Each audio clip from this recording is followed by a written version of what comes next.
Alam mo kaabyan, so kain tayo ng ano tawag ito, tapay. So ngayon ko lang ito nakain kasi kagabi pa man to dala ng ate ko, pero ngayon ko lang nakain kasi nakalimutan ko kinong umaga. So let's try. What is the lasa nito? Napula mata ko.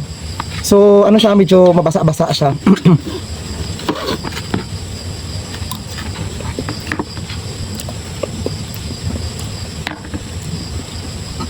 Pero ano siya, yung saging na, yung sobrang hinog na siya.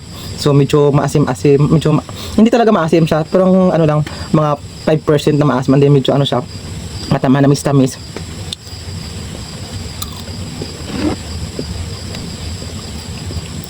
So dalawa kami ng auntie ko. Ano sa kanya? So sa akin. Parang ano siya, parang pagkain din siya. Parang pagkain. Ang amoy niya, walang amoy. Ano siguro ito sa dahon. So dahon ng along.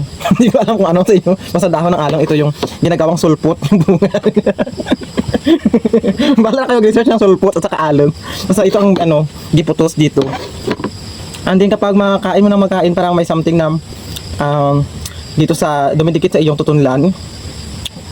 Yung parang wine, ganoon, parang may wine siya. Pero wala, hindi ko alam kung may wine ito, pero manang dumidikit sa ano yung parang wine. Pero masarap siya. So thank you so much na nag-donor. So makain na kami, bye bye.